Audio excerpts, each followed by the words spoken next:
Bueno, volver a empezar, volver.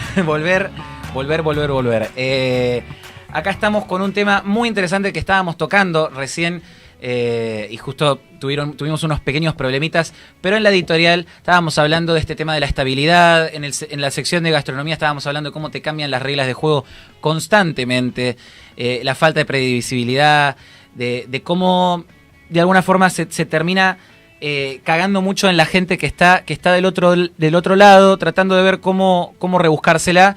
Y esto que vamos a estar tocando con nuestro columnista favorito, Emilio Bottini. Emilio, ¿cómo estás?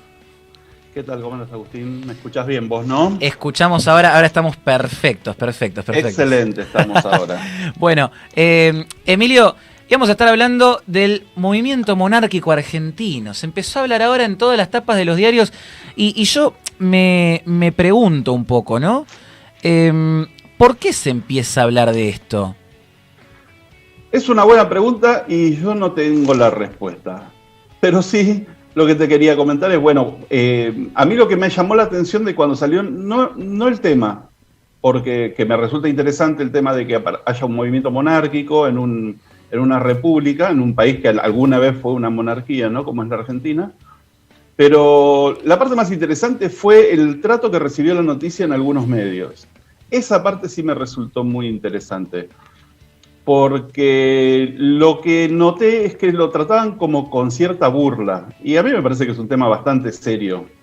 Sí, en el mundo existen 44 monarquías o países considerados que están bajo regímenes monárquicos.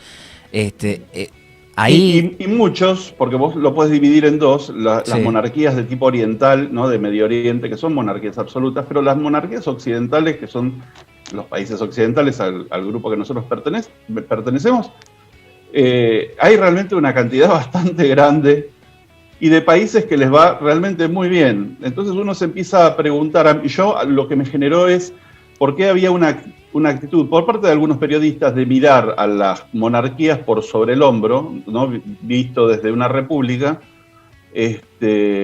como si existiera una línea de que, bueno, existió la monarquía absoluta, después viene la monarquía constitucional y después viene la república, como si fuera un hecho natural. Y la realidad es que el trato que recibía el tema de la existencia de monarcas era como que era algo que había quedado en el pasado y que, bueno, eran relictos, ¿viste? De algo que no se terminó de solucionar. Cuando en realidad son sistemas que funcionan bastante bien. Y, viste, te pones a buscar qué es cuáles son las diferencias, viste, y realmente empecé a ver el tema de que, bueno, qué países están hoy con sistemas monárquicos, como son España, Gran Bretaña, los países escandinavos, pero que también tenemos en nuestro continente, caso el Canadá, y en nuestro hemisferio, como es el caso de Australia y del Reino de Nueva Zelanda. Y me pareció muy interesante comparar Nueva Zelanda, que es un reino, con la Argentina, que es una república, porque tienen características comparables.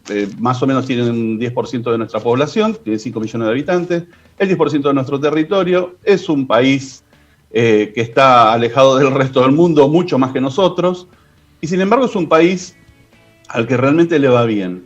Y que habiendo tenido políticas económicas como ha tenido la Argentina, las abandonaron, dieron un volantazo realmente cambiando su economía, pero lo hicieron dentro de un marco de estabilidad. Y lo que nos está faltando a nosotros como república, que es la estabilidad, ellos, posiblemente por el tema de la monarquía, lo lograron mantener. Hay una característica que hemos visto en la Argentina desde que volvió la democracia en el año 83, en diciembre del 83, y es que todos los gobiernos vienen a refundar el país. Todos han venido a refundar el país. Y la realidad es que, bueno, haciendo un juego de palabras, todos lo refundieron. Y en las monarquías, el país ya está fundado y como hay una casa reinante que viene de 100, 200, 300, 600 años, se da por hecho que el país ya está. El gobierno que asume por un periodo corto, dirigen el gobierno, no son el Estado, y en algún momento se van a ir. Y la monarquía va a seguir y el país va a seguir. Entonces, me llamó mucho la atención que estando en un país, en una república, con el nivel de inestabilidad institucional que tenemos nosotros, que genera todos los demás males, porque los problemas económicos, los problemas sociales, los problemas de seguridad, están dados por la inseguridad, por esta inestabilidad institucional, sí, se estuvieran burlando de países que tienen una estabilidad institucional clarísima, caso como puede ser Gran Bretaña, como puede ser Noruega, como puede ser Nueva Zelanda o el Canadá, y que les va bien. Y esto que decís es muy importante, porque de hecho lo que me estaba llamando la atención cuando estábamos preparando esta nota era, uno habla por ejemplo de monarquía. Una cosa es cuando uno se plantea la monarquía desde el vamos, desde el proceso de organización nacional. Una cosa es cuando uno se plantea cómo va a ser la moneda, cómo va a ser la organización política, esto, el otro, desde la organización nacional. Pero como vos decías, lo llamativo de esto es que es una propuesta a mitad de camino. O sea, tuvimos 5 siglos de monarquía y tenemos ahora 2 siglos de república, y a mitad de camino, medio tiempo, y decimos, che, queremos cambiar la regla de juego. Ok, ¿no es una cuestión también de tapón en el caso de Argentina? Digo, ¿es una cuestión de genuinamente una necesidad más allá del contexto que estamos viviendo? ¿O hay una cuestión de hoy, de urgencia para frenar la inestabilidad? Así como, por ejemplo, se plantea el tema de dolarización. Nadie quiere no tener una moneda soberana en cuanto a lo ideal. Pero cuando tenés una moneda que no la reclama nadie y que la clase política de alguna forma la tira para todos lados, plantean esa propuesta. Esto de la monarquía, ¿va por ese lado de la necesidad? Como lo plantean los del movimiento monárquico, parece ser que sí. A mí me parece una propuesta muy interesante, pero sobre todo analizar de que las formas de organización de ninguna institución y de los países tampoco, no son definitivas. Los países no son definitivos, ¿entendés? Entonces, existe la posibilidad de plantear cambios. Y bueno, hay un sector que está planteando un cambio con respecto a este tema. Me parece que es interesante sí acotar que nosotros a veces, por cuestiones de educación, tenemos la idea de la monarquía de Fernando VII. Y los monarcas modernos del mundo occidental, vuelvo a repetir, ya no son esos monarcas. Los monarcas actuales, caso el rey Felipe VI de España, ¿no? Y de otros países, ya son gente más o menos de 50 años, que exceptuando algunos casos de 80, o como es el caso de la reina Isabel, que tiene 95, son otro tipo, es otra generación, con otro tipo de formación, ya vienen, no tienen la formación antigua que los preparaban más en protocolo y en conocer cómo era la Constitución, y nada más. En estos momentos se está hablando de la existencia de reyes que han tenido formación universitaria, que son profesionales. Otra nueva novedad que hay en estas monarquías occidentales es que ahora se casan con gente de la plebe, con gente común y corriente, que a sus hijos los mandan a las escuelas, generalmente escuelas públicas, ¿entendés? Y otro dato que es muy interesante es que de las casas reinantes, hablemos de España, de Bélgica, en Holanda, en Noruega en algún momento, en Suecia, las futuras herederas son mujeres.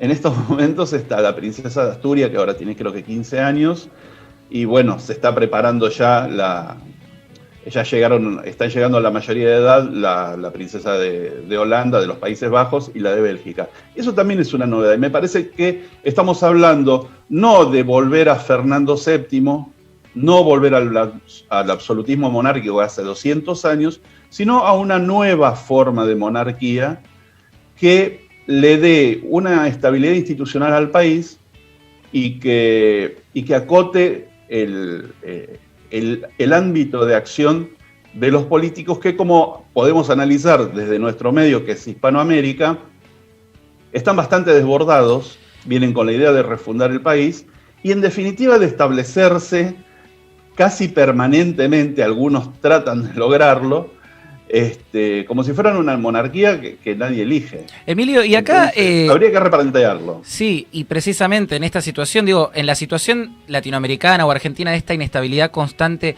en el caos político que que nos consume todos los días. ¿Cuáles son los elementos que para vos podrían hacer que alguien considere necesario un sistema de estas características? Y a nivel cultural, ¿cuáles serían como las complicaciones que enfrentaría la sociedad y la dirigencia a la hora de implantar una propuesta así? Por ejemplo, ¿quién sería el monarca?